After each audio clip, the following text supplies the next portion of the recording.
اعوذ باللہ من الشیطان الرجیم، بسم اللہ الرحمن الرحیم۔ لائف ویو ود اسرار قریشی کی ایک اور نشست کے ساتھ میں حاضر ہوں۔ اللہ پاک مجھے اچھی بات عطا فرمائے اور اچھی بات آپ تک اچھے طریقے سے پہنچانے کی توفیق عطا فرمائے۔ جیسا آپ جانتے ہیں، میں ایک ہفتے میں 3 ویڈیوز پوسٹ کرتا ہوں، ہر منگل کو، جمعرات کو اور ہفتے کے دن۔ اور یہ چونکہ جو دوسرے 3 دن ہیں اس میں اپنا بلاگ پبلش کرتا ہوں فارما ویٹرنز پہ، منڈے، ویڈنسڈے اور فرائیڈیز کو۔ بہرحال یہ جو ویک ہے، اس کے جو 3 ویڈیوز ہیں وہ میں چاہتا ہوں کہ ہم ہائرنگ پہ گفتگو کریں۔ ہائرنگ کا ٹاپک جب ہم شروع کرتے ہیں تو ہائرنگ کی ضرورت تو ہر کمپنی میں رہتی ہے۔ ظاہر ہے جس کمپنی کا سائز جتنا بڑا ہے، ہائرنگ کا کوانٹم بھی اتنا بڑا ہو جاتا ہے۔ جس ٹریڈ میں ہوں، فارماسیوٹیکل میں، یہاں بھی بڑے نمبرز ہیں کمپنیز کے، چونکہ خاص طور پہ جو سیلز ٹیمز ہیں وہ اوور دی ایئرز کافی گرو کر چکی ہیں، کافی بڑے نمبر میں جا چکی ہیں۔ یعنی کسی بڑی کمپنی کی سیلز ٹیم جو ہے وہ 2000 کے قریب بھی ہوگی، اور ورنہ اس سے کم چلتے جائیے۔ If you are a medium sized company, 500-600 لوگ شاید آپ کی سیلز ٹیم میں کام کر رہے ہوں گے۔ اسی طرح پلانٹ اگر آپ کا ہے تو اس پہ کوئی 300-400-500 لوگ کام کر رہے ہوں گے۔ آفس میں بھی 150-200 لوگ ہوں گے۔ So it's a pretty large size we are talking about. تو ہائرنگ تو چلتی رہتی ہے۔ ہائرنگ اس لیے ہوتی ہے کہ آپ کو نئے لوگ، کوئی نئی پوزیشنز آپ کریٹ کرتے رہتے ہیں۔ ہائرنگ اس لیے ہوتی ہے کہ لوگ چھوڑ جاتے ہیں، ہر کمپنی میں ٹرن اوور ہوتا ہے۔ سیلز فیلڈ فورس، اس میں ذرا ٹرن اوور زیادہ ہوتا ہے۔ تو اگر آپ کی 500 کی فیلڈ فورس ہے اور 20% ٹرن اوور ہے تو آپ کو ایک سال میں 100 لوگ تو چینج ہو جائیں گے آپ کے۔ So that's large number basically جس کی ہم بات کر رہے ہیں۔ سو ہائرنگ کا ہم باتیں تو بہت سی ہیں ہائرنگ پہ، لیکن ہم مختصر اپنا فوکس رکھتے ہیں سیدھا۔ تو ایک ریکویسٹ جو ہے وہ کینڈیڈیٹ سے ہے، اور پھر میں ہائرنگ مینیجرز سے بات کرنا چاہتا ہوں۔ کینڈیڈیٹ سے ایک ہی ریکویسٹ ہے، وہ یہ ہے کہ جو سی وی بنانے کا عمل ہے یہ آج کل بڑا کنفیوژن کا شکار ہے، چونکہ انٹرنیٹ پہ ٹیمپلیٹس کی بھرمار ہے۔ ہزاروں نہیں تو سینکڑوں تو یقیناً ٹیمپلیٹس پڑے ہیں۔ اب وہ ٹیمپلیٹس آئی ڈونٹ سے کہ وہ برے ہیں، لیکن وہ مختلف پوزیشنز کے لیے مختلف طرح کے ٹیمپلیٹ سوٹ کر سکتے ہیں، اور این ممکن ہے کہ آپ کو کوئی بھی سوٹ نہ کرتا، چونکہ آپ کا ایک سرٹن ایکسپیرینس، ایک سرٹن آپ کی کریئر ہے، تو کوئی ضروری تو نہیں ہے کہ وہ ٹیمپلیٹ میں فٹ ہو جائے۔ لیکن لوگ آسانی کے لیے ٹیمپلیٹ کوئی سا بھی جو ہاتھ لگ جائے پکڑ لیتے ہیں، اس میں اپنی انفارمیشن فٹ کرنے کی کوشش کرتے ہیں اور ایک سی وی بنا کے بھیج دیتے ہیں، جو کافی بورنگ ہوتا ہے بیسکلی۔ فار ایگزامپل، ایک اسٹیٹمنٹ ہر کسی نے شروع میں لکھی ہوتی ہے: to find a challenging work environment, to find a challenging job, to find a dynamic organization where I can show my skills.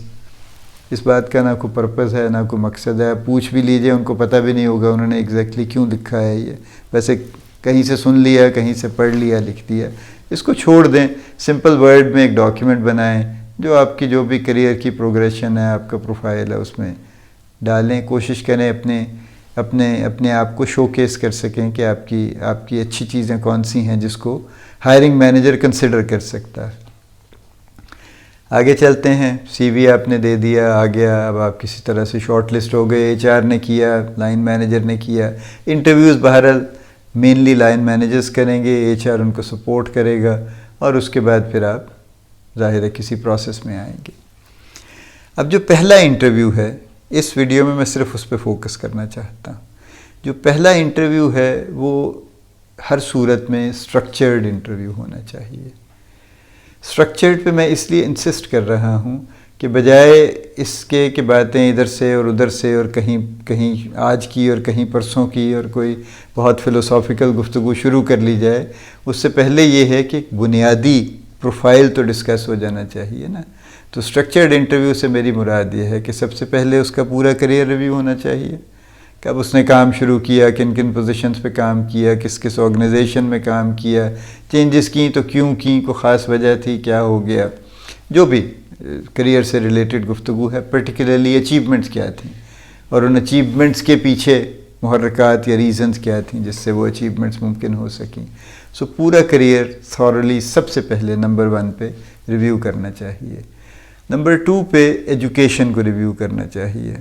اکثر اوقات ایجوکیشن میں کوئی خاص بات نہیں ہوتی، اگر کوئی بڑی ایجوکیشن نہیں ہے، تو یہ تو ظاہر ہے matric inter F S C B S C اس پہ تو کوئی گفتگو کی ضرورت نہیں ہوتی. ہاں اگر کسی نے during the job M B A کیا ہے یا ایم بی اے کیا ہے یا کوئی اور ایکسٹرا کوالیفیکیشن لی ہے اس پہ یقیناً بات کرنی چاہیے. ایک سوال میں نے بہت لوگوں سے کیا ہے جنہوں نے during job M B A کیا ہے. میں ان سے پوچھتا ہوں کہ آپ نے یہ فیصلہ کیوں کیا کہ آپ ایم بی اے کر لیں؟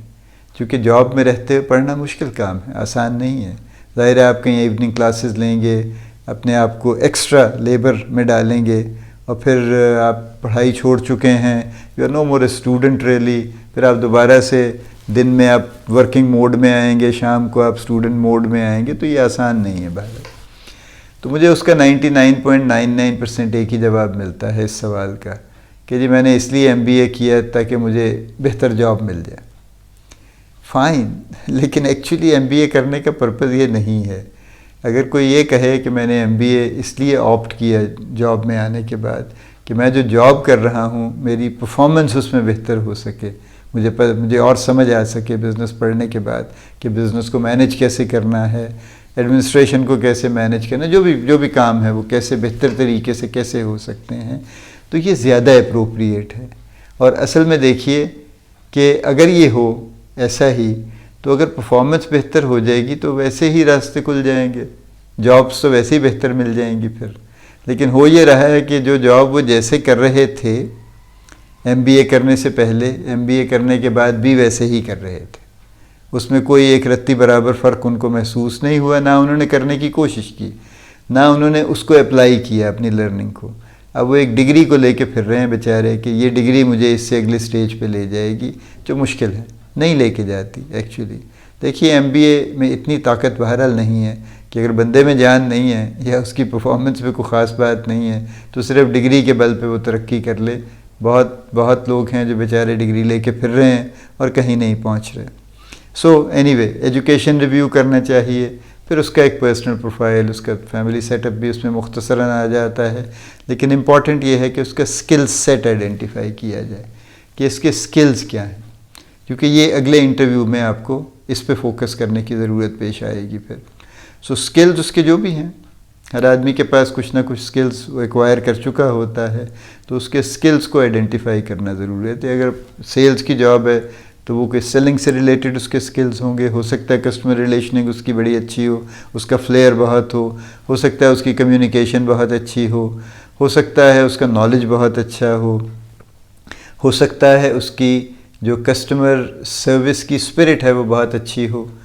تو آلدو باقی اس کی چیزیں شاید بڑی اسٹرانگ نہیں ہیں، لیکن کسٹمر فالو اپ اس کا بڑا اچھا ہے اور کسٹمر سروس وہ بہت اچھی دیتا ہے، اس وجہ سے کسٹمرز اس کو پسند کرتے ہیں اور اس کو بزنس دیتے ہیں. تو جو بھی اس کا اسکل سیٹ ہے اس کو ڈھونڈ ڈھانڈ کے آئیڈینٹیفائی کرنے کی ضرورت ہے کہ وہ کیا ہے. اور اسی دوران ظاہر ہے جب آپ پرسن سے گفتگو کر رہے ہیں تو اس کے بیہیویئر آپ کو کوئی 2-3 چیزیں جو بھی کوئی نظر آئیں ان کو صرف نوٹ ڈاؤن کر لینا چاہیے. ابھی ان پہ بہت لمبی بحث کی ضرورت نہیں ہے، وہ اگلے انٹرویو میں آئے گی. دیکھیے میرا پریمیسز یہ ہے کہ بنیادی طور پہ ایک انٹرویو میں ہائرنگ نہیں ہونی چاہیے، ٹھیک ہے. کم از کم چھوٹی پوزیشنز کے لیے، یعنی انٹری پوزیشنز کے لیے جن پہ کوئی فریش کینڈیڈیٹس بھی آ جاتے ہیں، اس میں بھی کم از کم 2 انٹرویوز ہونے چاہیے، ایک پریلیمنری اور ایک فائنل. اور اس سے اوپر تو ہر جاب کے لیے یا ایکسپیرینسڈ لوگوں کے لیے 3 انٹرویوز ہونے چاہیے.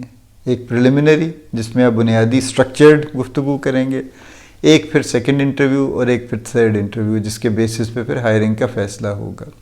اس میں جو مرضی آ جائے، پوزیشنز سینئر ہو جائیں، انٹرویو کرنے والے بڑے سینئر ہو جائیں، لیکن اس صورت میں 3 انٹرویوز ہونے چاہیے. سو اس پہلے میں نے آپ کو میں نے جو کہا ہے میں اس کو سم اپ کر دیتا ہوں.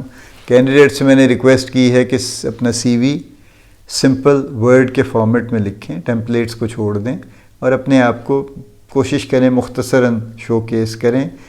سی وی کی لمبائی پوزیشن کے حساب سے ریلیٹ کرتی ہے اور آپ کے ایکسپیرینس کے لحاظ سے. اگر آپ کا ایکسپیرینس ہی 2 سال کا ہے تو پھر 3 پیجز کا سی وی بنانے کا کوئی جواز نہیں ہے، آپ کا 1 پیج کا سی وی ہونا چاہیے. اگر پوزیشن سینئر ہے اور آپ کا ایکسپیرینس بھی ہے تو پھر 2 پیجز ہو سکتے ہیں، اور اگر آپ ماشاءاللہ بڑے سینئر ہیں اور پوزیشن بھی بڑی ہے تو پھر پریفریبلی 3 پیجز. لیکن اس سے زیادہ تو اگر آپ بہت ہی کسی سینئر پوزیشن کی بات کر رہے ہیں تو کوئی آپ کا سی وی پڑھے گا ورنہ نہیں پڑھے گا. تو یہ جو ایکسیپٹڈ لینگتھ ہے وہ یہ ہے. اور کینڈیڈیٹ سے میری دوسری ریکویسٹ یہ ہے کہ انٹرویو کے دوران ریئل رہیں، جو وہ ہیں جیسے ویسے ہی رہیں. اپنے آپ کو بنانے کی کوشش نہ کریں، وہ کہیں نہ کہیں مس میچ ہو جائیں گے، کہیں پہ وہ ان کی انفارمیشن آپس میں ملے گی نہیں اور پھر وہ پکڑے جائیں گے اس بات کے اوپر. جو ہائرنگ مینیجرز ہیں ان سے میں یہ ریکویسٹ کر رہا ہوں کہ وہ فرسٹ انٹرویو ہر صورت میں اسٹرکچرڈ کریں. سب سے پہلے نمبر 1 پہ اس کا پورا کریئر ریویو کریں تھورلی، پھر اس کی ایجوکیشن کا ریویو کریں، پھر اس کا پرسنل پروفائل کا ریویو کریں including the family set up, اور اس کے تھرو وہ اس کا جو اسکل سیٹ ہے جو وہ ایکوائر کر چکا ہے اس کو آئیڈینٹیفائی کرنے کی کوشش کریں. اور اس کے تھوڑا بہت بیہیویئرز اگر کہیں نظر آ رہے ہیں تو ان کو نوٹ ڈاؤن کر لیں. ان پہ بہت گفتگو کی اس انٹرویو میں ضرورت نہیں ہے. جب آپ یہ انٹرویو کمپلیٹ کر لیں تو ایک میک اے اسمال پکچر، چاہے پیپر پہ بنائیں تو زیادہ بہتر ہے، چند لائنیں لکھ کے ایک اوور ویو بنا لیجئے اس کا، تاکہ پھر اس کے بنیاد پہ آپ یہ فیصلہ کر سکیں کہ اس کو سیکنڈ انٹرویو میں لے کے جانا چاہیے یا نہیں لے کے جانا چاہیے. اللہ پاک آپ کو بہت کامیابیاں عطا فرمائے. اللہ پاک آپ کا حامی و ناصر ہو، ہم سب کا حامی و ناصر ہو. آمین.